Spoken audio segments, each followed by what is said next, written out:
Okay, it's time for an update on the Nazca Mummies. So get in here. This is Jack with Cosmic Road. I talk about UFOs and the paranormal. Please hit like and subscribe and let me know what you guys think in the comments below. Yeah, I just love the Nazca Mummies. This is UFO disclosure. We've got bodies, y'all. We've got bodies. I love it. But there is some bad news to start with. There's good news and bad news. Bad news is that Flavio Estrada, the lovely Flavio Estrada, has released a paper debunking the Nazca Mummies. Now, you maybe remember Flavio from the press conference where he trotted out these dolls and he attempted to debunk the Nazca Mummies, all of the Nazca Mummies, based on these dolls who nobody said were the actual Nazca Mummies. They are dolls. The creator of the dolls admitted they were dolls, and he made them as dolls. They're dressed up as in a little Inca outfits or whatever. These are not the Nazca Mummies. Nobody said they were the Nazca Mummies, but he tried to debunk the Nazca Mummies based on these dolls. Flavio is not an honest actor. Now, the Nazca Mummies may have worn clothing.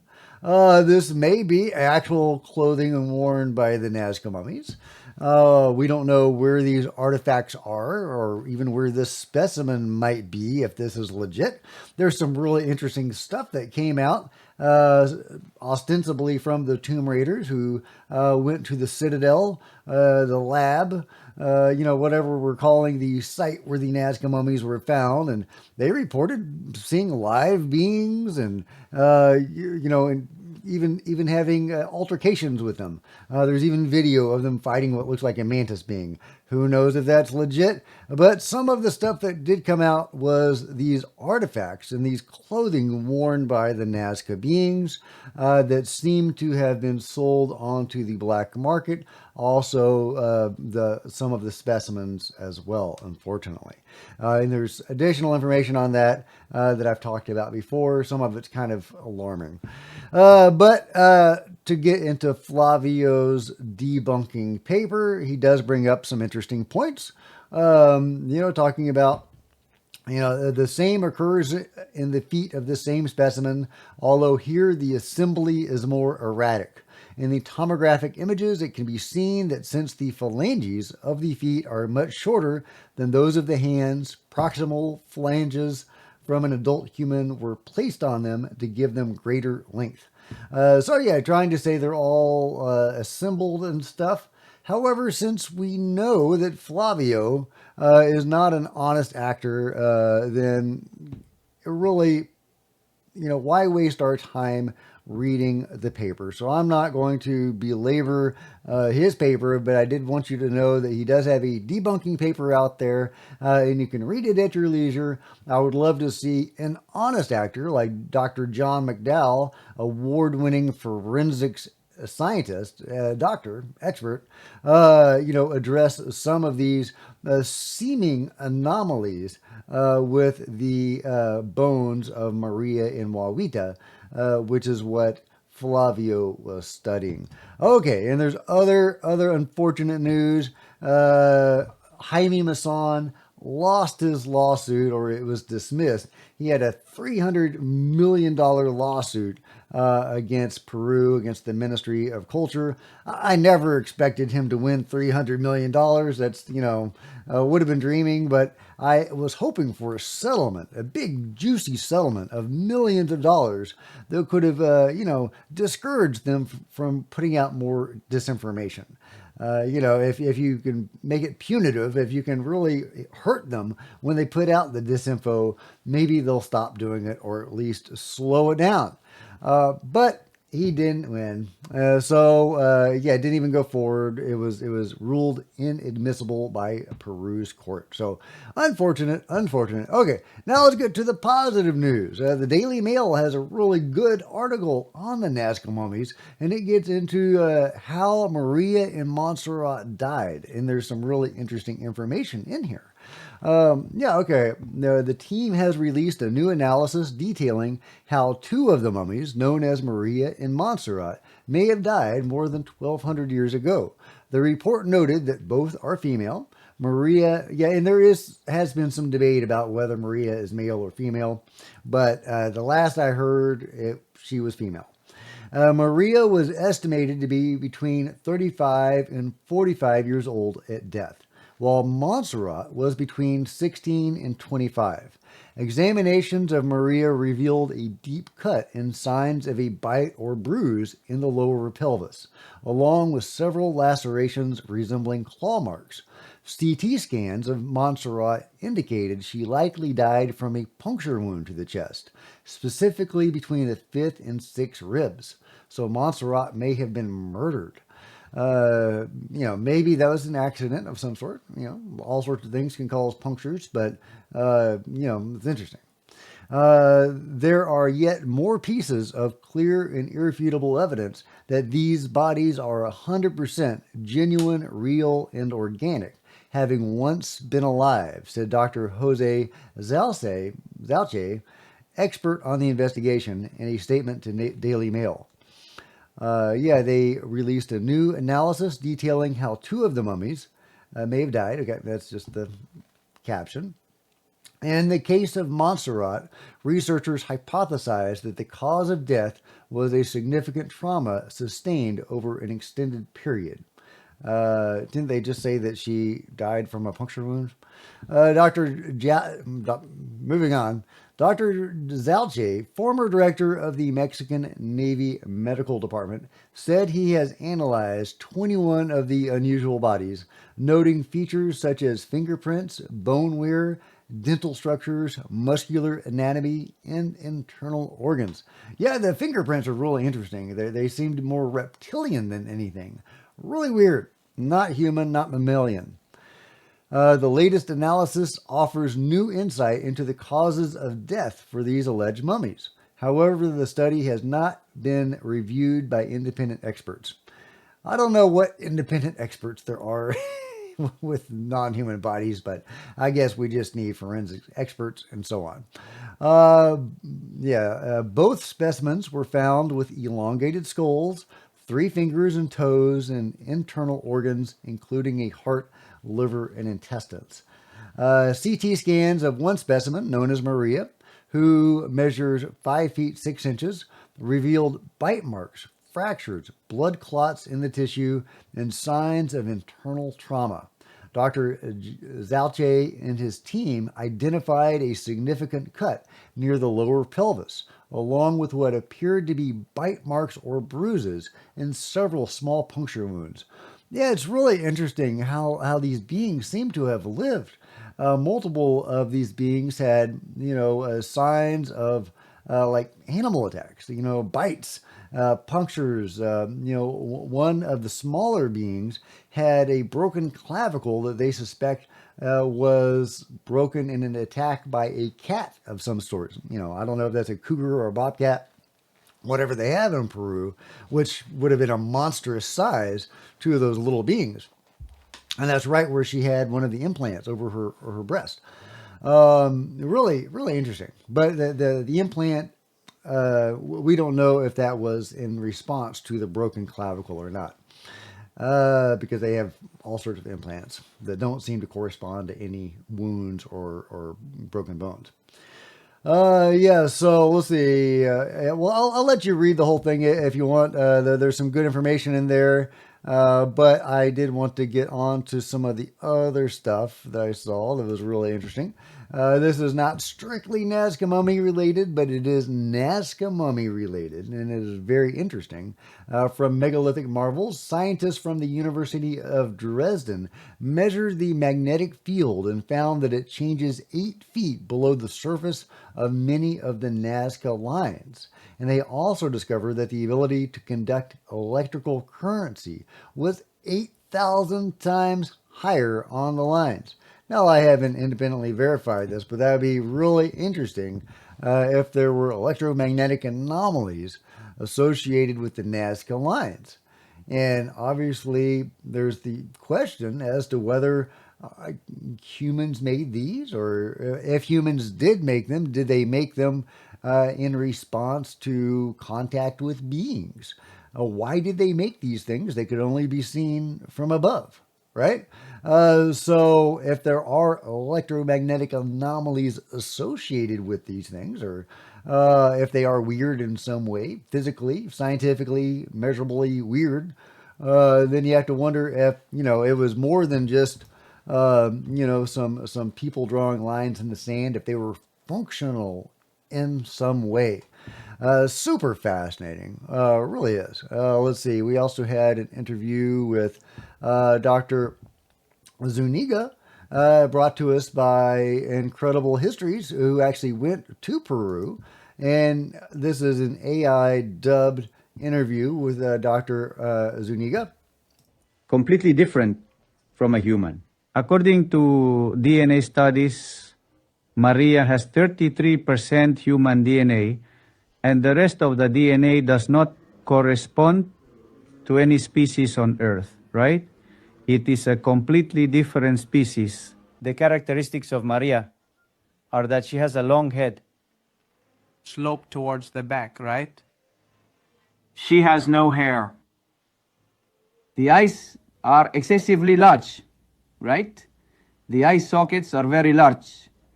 She has a small face with a tiny nasal septum, has mandibular prognathism, that is, the mouth is protruding both the lower and upper jaw. Then we have that there is no hair. With three fingers. Those fingers are completely authentic. They have not been modified. They have not been altered. No. According to the X-ray and the tomography, they are completely bodies normal, natural. Maria is 1,750 years old. According to the X-ray, Maria would have approximately 32 vertebrae instead of 33. So there is a tremendous difference from humans. Please give me a. Yeah, and good on Incredible Histories for actually going to the site and getting that interview. I think that's just awesome. So well done, man. Well done. And we also have some other interesting stuff coming out. Here's a comparison between the skull of a human and that of Montserrat. And you can see the protruding face that Dr. Zuniga was talking about with Maria, also present in Montserrat. Very different from our flat faces, our boring flat faces. They had very interesting faces with elongated skulls that I believe had like 30% larger cranial capacity. They had bigger brains than we do. I'm not taking that personally, Nazca Mummies. The little guys had smaller brains, obviously. Very interesting to see if they were intelligent or not. That would be super fascinating if the little guys with their little bitty brains, if they were intelligent, then that would really throw, our whole understanding of consciousness and brains into question, I think. Meanwhile, Tridactyl says there have been some progress on understanding where the heart is on these little guys. A tubular aortic heart is suspected to lie on the right side of the small humanoid tridactyls like Josephina. Aorta-fed circulation is typical in vertebrates.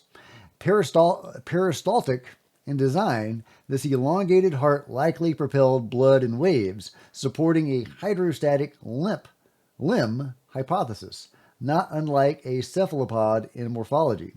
Yeah, Tridactyls has lots of interesting thoughts and theories and research that he's done on the Nazca mummies, and I love it. He's also the one that gave me that awesome Nazca mummy head reproduction. So yeah, love Tridactyls. Meanwhile, Alien Bodies is playing with how the little guys might have looked in life and trying to add some meat on the bones, if you will, and coming up with that image as to how they may have looked in life. I thought that was interesting. There's also from Tridactyls, a possible locomotion of these beings. Now, we've learned that the little winged guys, and we're going to get into the little winged guys, may have been four-legged. Could the other little guys also have been on all fours? Really interesting idea. They who knows? We just don't know. Now, about the winged guys, Alien Bodies is reporting new full body scans of the insectoids or bird-like tridactyls. And I say winged guys, but we don't know what these appendages are. I don't think they're actually wings. Winged beings, when they die, their wings don't look like that. So we don't know what these things are, but they're really interesting. And there's a whole subspecies of the Nazca mummies that have these things. They're all obviously all part of the same race or species or subspecies. Really intriguing. So yeah, we have multiple of these things, like 4 or 5 of these winged beings, the insectoids, with these long limbs that had implants in them. And yeah, here we go. There's are these eggs? Was this one pregnant? Really fascinating stuff. What were these things, guys? What were these things? What were they doing? What was their interaction with the people of the time like? Louisa's DICOM files show that she's a fully intact, desiccated corpse. And Louisa is the one with the broken clavicle that we think may have been broken by an interaction with a cat, a large cat. Well, I mean, I guess any cat would be large to Louisa. But yeah, she was pregnant when she died, but not from that cat attack.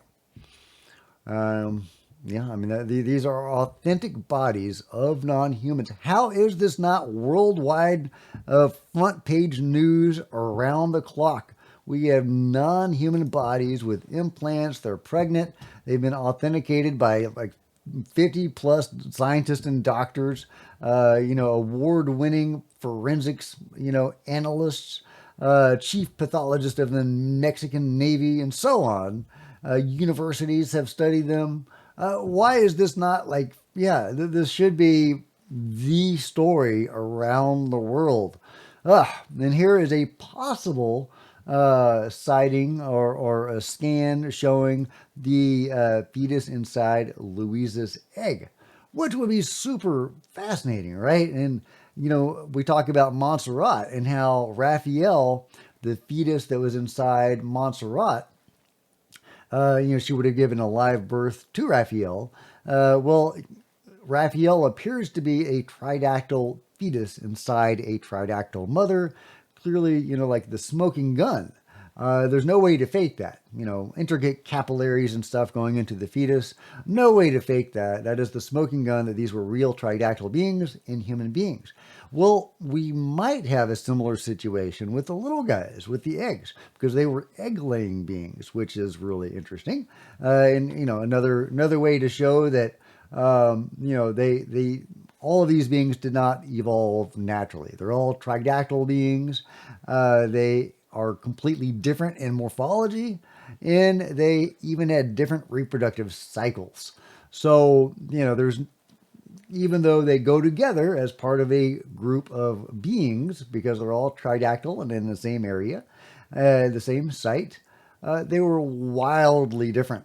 You really only get there with manipulation of genes and stuff. They were created in some way.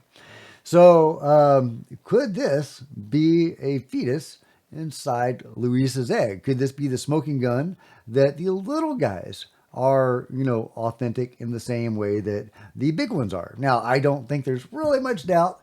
I mean, just look at the scans of Louisa. That's, you can, there's look at all the muscle and everything, the tendons and whatever. I don't see how any of these can be fake, but anyway, incredible stuff, guys. I just think this is the biggest story ever. We have bodies of non-humans. We are not alone. This is proof. And yeah, so let me know what you think about it all. This story is not going away. It's only going to get bigger. And I can't wait for the next shoe to drop on the Nazca Mummy story. So yeah, like and subscribe, thumbs up, all that kind of stuff. And yeah, buy a t-shirt, become a channel member. Channel members are rock stars. And I really do appreciate you guys' support. Thank you so much. Meanwhile, plenty of other videos on the channel. And I'll see you guys next time. This is Jack with Cosmic Rude, signing out.